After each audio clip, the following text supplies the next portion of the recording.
Hello friends, आज मैं आपके साथ इकोनॉमिक्स का एक और टॉपिक लेके आया हूँ और टॉपिक का नाम है फैक्टर्स डिटरमिनिंग मार्केट स्ट्रक्चर। ऐसे कौन से फैक्टर्स हैं जो डिटरमाइन करते हैं कि मार्केट स्ट्रक्चर कैसा होगा। इससे पिछली वीडियो में मैंने बताया था कि मार्केट स्ट्रक्चर क्या होता है, उसका लिंक भी आपको इस वीडियो के डिस्क्रिप्शन में मिल जाएगा। चैप्टर का नाम है फॉर्म्स ऑफ मार्केट और इस चैप्टर के सारे लिंक्स आपको इस वीडियो के डिस्क्रिप्शन में मिल जाएंगे। चलिए शुरू करते हैं। इसको शुरू करने से पहले कुछ क्वेश्चन पुट करते हैं। What are the characteristic features of the market forms के कौन कौन से मेन फीचर्स होने चाहिए, मेन खासियत होनी चाहिए, मेन विशेषताएं होनी चाहिए, ऐसी कौन सी चीजें हैं। What are the factors on the basis of which we differentiate between the market structure. ऐसे कौन से फैक्टर्स हैं जिनके बेस पे हम मार्केट स्ट्रक्चर्स के बीच में, डिफरेंट मार्केट्स के बीच में डिफरेंशिएट करते हैं या उनमें डिफरेंस निकालते हैं। The number of sellers of the commodity, sellers भी आ जाते हैं, किसी में ज्यादा है, किसी में एक है, किसी में कम है। The number of buyers of the product, इससे भी हम डिफरेंशिएट कर सकते हैं। The nature of the product, वो किस टाइप का प्रोडक्ट बना रहे हैं, होमोजीनियस बना रहे हैं या फिर डिफरेंशिएटेड बना रहे हैं। Degree of restrictions on the entry into the industry, कि उस इंडस्ट्री में आने की ऊपर कम रिस्ट्रिक्शंस हैं या बिल्कुल रिस्ट्रिक्शंस नहीं है या फुल रिस्ट्रिक्शंस है। Knowledge about the market and the extent of advertisement are some of the important characteristics on the basis of which we distinguish between different forms of market। तो ये कुछ फैक्टर्स हैं जिनके base के ऊपर हम markets में डिस्टिंग्विश करते हैं। अब ऐसे कौन कौन से फैक्टर्स हैं वो नंबर वाइज मैंने डिस्कस किए। A brief discussion of these characteristics is as follows. मतलब इन जो क्या कहते हैं अपना मार्केट स्ट्रक्चर को डिटरमिन करते हैं, मतलब डिफरेंट मार्केट स्ट्रक्चर में क्या क्या फर्क है वो डिटरमिन करते हैं फॉलोइंग पॉइंट्स। ठीक है, तो फर्स्ट आ जाता है number of buyers and sellers, very important. तो जब भी आप मार्केट स्ट्रक्चर को देखते हो या मार्केट स्ट्रक्चर में अलग अलग मार्केट्स में डिफरेंशिएट करने की कोशिश करते हो, तो सबसे पहला करेक्टरिस्टिक या सबसे पहला पॉइंट आपके दिमाग में आना चाहिए number of buyers and sellers. The power a seller to influence the market depends upon its share in the total supply। अब एक सेलर में कितनी पावर है कि वो मार्केट को हिला सकता है या इन्फ्लुएंस कर सकता है, वो डिपेंड करता है कि टोटल सप्लाई जो मार्केट में होती है उसमें उसका कितना शेयर है। ठीक है, the smaller the number of sellers, the larger would be the share of each firm in the total supply, and therefore the large would be the power of the firm to influence the price because it produces a large proportion of total supply। अब simple words में अगर number of sellers small होंगे, कम होंगे number of sellers, तो हर एक seller एक अच्छी जो टोटल सप्लाई है उसमें एक अच्छी परसेंटेज को कंट्रोल करता है। इसकी वजह से हम कह सकते हैं कि अगर उसका टोटल सप्लाई पे ज्यादा कंट्रोल है तो उसका मार्केट के प्राइस को इन्फ्लुएंस करने के ज्यादा चांसेस हैं। तो जितने नंबर ऑफ सेलर्स कम होंगे, जो सेलर्स हैं उनका उतना ही ज्यादा प्रभाव होगा प्राइस के ऊपर, उतना ही ज्यादा असर होगा प्राइस के ऊपर। On the other hand, if the number of sellers in the market is large, काफी ज्यादा है, the power of a seller to influence the market would be less because its share in the total supply is less. अगर number of sellers काफी ज्यादा है और हर एक seller का जो टोटल सप्लाई है उसमें काफी कम परसेंटेज बनता है, तो वो मार्केट के प्राइस को या मार्केट को असर कम से कम कर पाएगा, ना के बराबर करेगा, जैसा परफेक्ट कंपटीशन में देखा गया है। On the basis of number of sellers in the market, we distinguish between monopoly, where there is only one seller, perfect competition, and monopolistic competition, where there are large number of sellers, and oligopoly, where there are a few sellers। तो number of sellers के base पे हम market को differentiate कर सकते हैं, market structure को अलग अलग बता सकते हैं। जैसे मोनोपोली जहां एक ही सेलर है, परफेक्ट कंपटीशन जहां बहुत ज्यादा सेलर है, मोनोपोलिस्टिक कंपटीशन जहां कंपैरेटिवली कम सेलर है, जैसे ओलिगोपोली उसमें एक फ्यू सेलर्स है। समझ की बात। तो इस नंबर ऑफ सेलर्स के बेस पे भी हम मार्केट को डिफरेंशिएट कर सकते हैं, बता सकते हैं कि मार्केट स्ट्रक्चर में क्या क्या फर्क है।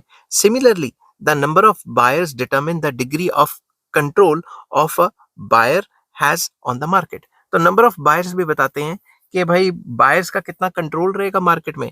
If there is only one buyer of the commodity which is known as monopoly, it would exercise a large control on the market. अगर नंबर ऑफ बायर एक ही है, एक बायर कहाँ पे होता है, मोनोपोली मार्केट में, और मोनोपोली मार्केट को मैंने डिटेल में डिस्कस करना है और उसका भी लिंक आपको इस वीडियो के डिस्क्रिप्शन में मिल जाएगा।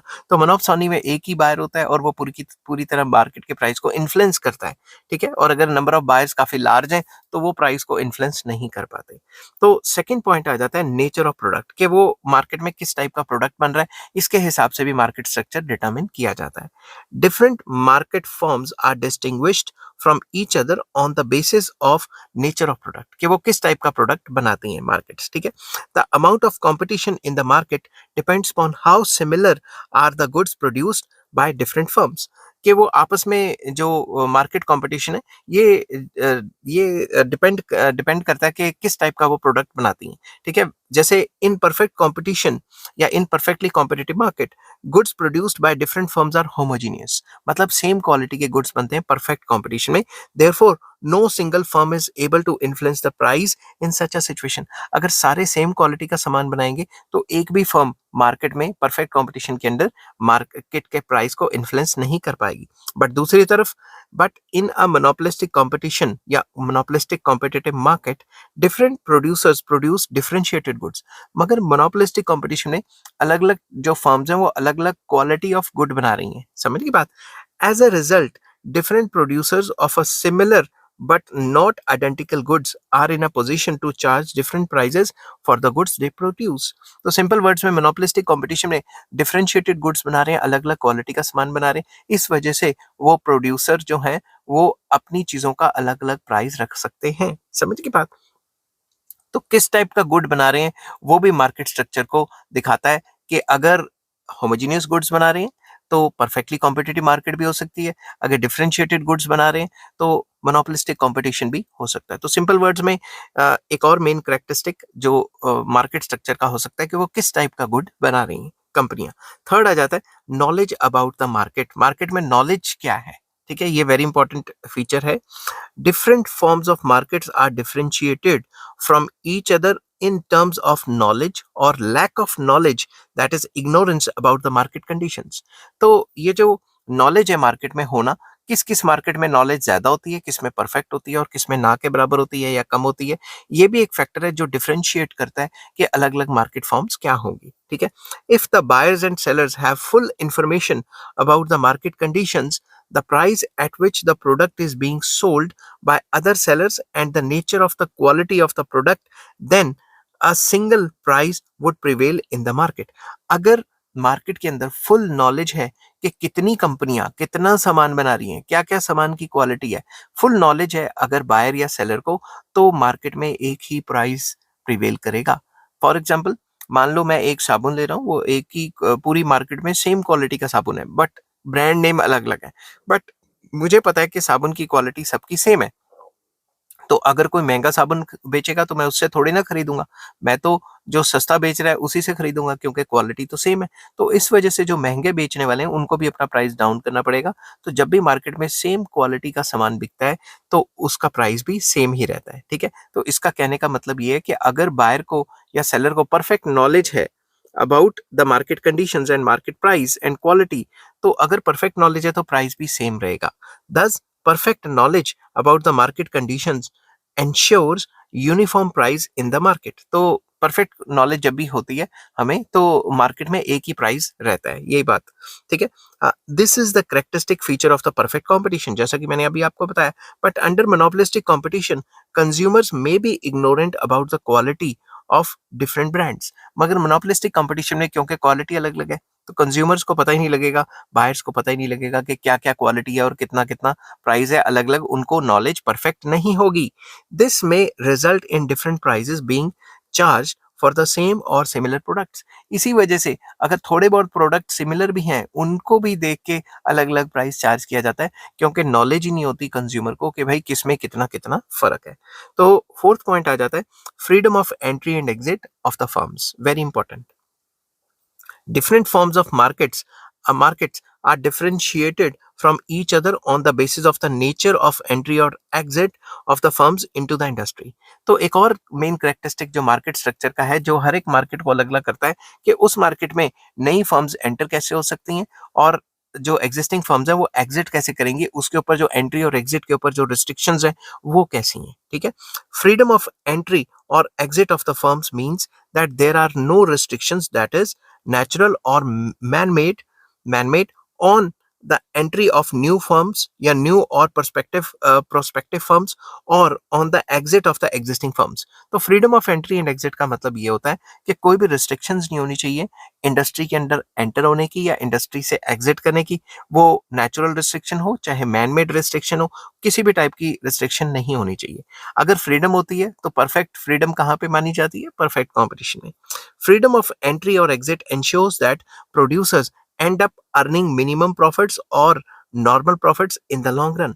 तो जहां पे भी freedom of entry and exit होती है वहां पे लॉन्ग रन में फर्म्स नॉर्मल प्रॉफिट ही कमा पाती है। वो कैसे कमा पाएंगी वो मैंने आगे आने वाले चैप्टरों में ऑलरेडी डिस्कस करना है आपको। वो ये टॉपिक मिल जाएगा ये price and output determination under perfect competition के अंदर, ठीक है। If the existing producers are earning abnormal profits, मतलब अगर एग्जिस्टिंग प्रोड्यूसर्स एबनॉर्मल प्रॉफिट होता है बहुत ज्यादा प्रॉफिट कमाना, और कई जगह इसको एबनॉर्मल प्रॉफिट को सुपर नॉर्मल प्रॉफिट भी कहा गया है कि कंपनियां बहुत ज्यादा प्रॉफिट कमाती हैं। इसकी कंडीशंस क्या है वो मैं आने वाले चैप्टर्स में डिस्कस करूंगा, और ग्रेजुएशन लेवल पे मैंने ऑलरेडी डिस्कस किया हुआ है। New firms would enter into the industry. अगर दिमाग से सोचो कि अगर मार्केट में परफेक्ट कंपटीशन के अंदर काफी ज्यादा फर्म्स शॉर्ट पीरियड में प्रॉफिट कमा पा रही हैं, तो इसको देख के बाकी फर्म्स मार्केट में एंटर कर जाएंगी कि हम भी प्रॉफिट कमाएंगे, ठीक है। This would lead to an increase in the total output of the industry resulting in the fall in the market price and wiping out the abnormal profit। तो इससे क्या होगा, जब नई फर्म्स आएंगी तो मार्केट में सप्लाई बढ़ जाएगी बहुत ज्यादा, सप्लाई के बढ़ने की वजह से प्राइसेस गिर जाएंगे, प्राइसेस के गिरने की वजह से वो कंपनियां जिनको लॉस हो रहा है वो मार्केट छोड़ के चली जाएंगी, और लॉन्ग रन में जो एग्जिस्टिंग फर्म्स बचेंगी वो सप्लाई कम होने की वजह से प्राइसेस बढ़ जाएंगे जो कि नॉर्मल प्रॉफिट ही कमा पाएंगी, ठीक है। फ्री एंट्री और exit is the characteristic feature of the perfect competition and monopolistic competition. तो जो फ्री एंट्री और एग्जिट है वो परफेक्ट कंपटीशन में भी होती है, मोनोपोलिस्टिक कंपटीशन में भी होती है।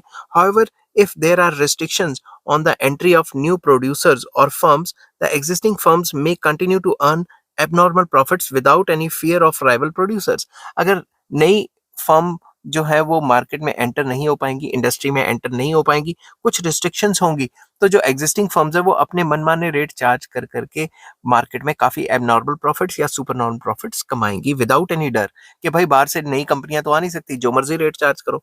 As a result the existing firms would enjoy monopoly power. तो जो एग्जिस्टिंग फर्म्स है उनके पास मोनोपोली पावर हो जाएगी, वो अपना मनमाना रेट चार्ज करेंगी क्योंकि उनको डर ही नहीं है कि नई फर्म आके वो चीज बना सकेंगी या वो चीज सप्लाई कर सकेंगी। The essence of monopoly form of market is the condition of close entry and exit of the firms. तो बेसिकली जो मोनोपोली है वो हमें दिखाती है कि भाई कंप्लीट जो रिस्ट्रिक्शंस है नई फर्म्स एंटर नहीं कर सकती, इसी वजह से एग्जिस्टिंग फर्म जो है वो अपनी मोनोपोली बना के बैठी है और सुपर नॉन प्रॉफिट कमा रही है लॉन्ग रन में, क्योंकि उसको डर ही नहीं है कि नई फर्म एंटर हो सकेगी, ठीक है। नेक्स्ट आ जाता है डिग्री ऑफ प्राइस इन्फ्लुएंस। ये भी काफी इंपॉर्टेंट फैक्टर है जो मार्केट स्ट्रक्चर को डिटरमिन करता है। Different forms of markets may differ from each other in terms of their influence on the price determination। कि कौन सी फर्म्स जो है वो प्राइस को डिटरमिन कर पाएंगी और कौन सी फर्म जो है प्राइस को नहीं डिटरमिन कर पाएंगी, उनको जो मार्केट में प्राइस मिलेगा वही बेचना पड़ेगा। तो basically price maker and price taker की बात करेंगे। A perfectly competitive firm can not have any influence on the market price, it is considered to be a price taker. जहां परफेक्ट कंपटीशन होगा, परफेक्टली कॉम्पिटिटिव फर्म होगी, वो market को असर नहीं डाल पाएगी प्राइस को, इसी वजह से उनको प्राइस टेकर कहा जाता है। जो मार्केट में प्राइस चल रहा होगा, जो इंडस्ट्री डिटरमिन करेगी, उसी रेट पे बेचना पड़ेगा, ठीक है। अ monopolist on the other hand has a great power to influence the price of the commodity। a monopolist is a price maker। दूसरी तरफ जो मोनोपोलिस्ट होते हैं, जो मोनोपोली वाले होते हैं, उनके पास फुल पावर होती है कि वो प्राइस को कंट्रोल कर सके, अपनी मनमर्जी से प्राइस चार्ज कर सके, इसलिए उनको प्राइस टेकर कहा जाता है। The position of the firm under monopolistic competition is in between the two extremes। जो monopolistic competition होता है वो प्राइस टेकर और प्राइस मेकर के बीच बिचाले कहीं आ जाता है, क्योंकि वो थोड़ा बहुत प्राइस को कंट्रोल कर सकता है, बाकी कंपटीशन भी होता ही है, ठीक है। A firm under monopolistic competition has some power to influence the price of the product, but at the same time it has to take into consideration the pricing policy of the rival firms while deciding its price policy। तो monopolistic competition में monopolistic element तो है ही है ना, तो थोड़ा बहुत power होती है कि वो अपने प्राइस को थोड़ा बहुत ऊपर नीचे कर सकता है, मगर उसे साथ के साथ कंपटीशन भी देखना है। अगर उसने कुछ ज्यादा ही प्राइस ऊपर कर दिया तो लोग उसके कॉम्पिटिटिव फर्म के पास जाके खरीदना शुरू कर देंगे। It is a price maker but with in certain limits. तो मोनोपोलिस्टिक कंपटीशन प्राइस मेकर तो होता है, मगर सर्टेन लिमिट्स के अंदर अगर उसने कुछ ज्यादा ही मनमानी करनी शुरू कर दी तो उसका माल नहीं बिकेगा, उसका जो कॉम्पिटिटर है उसका माल बिकना शुरू हो जाएगा। आई होप ये सारे के सारे पॉइंट्स आपको समझ आए होंगे। अगर समझ आते हैं तो please like share and subscribe. Chapter का नाम था फॉर्म्स ऑफ मार्केट, और इस चैप्टर के सारे लिंक्स आपको इस वीडियो के डिस्क्रिप्शन में मिल जाएंगे। नेक्स्ट टॉपिक में डिटेल में डिस्कस करूंगा कि परफेक्ट कंपटीशन होता क्या है, और जिस हिसाब से आपको पेपर में लिखना है उसी हिसाब से मैंने अटेम्प्ट किया हुआ है। Till then take care, bye bye.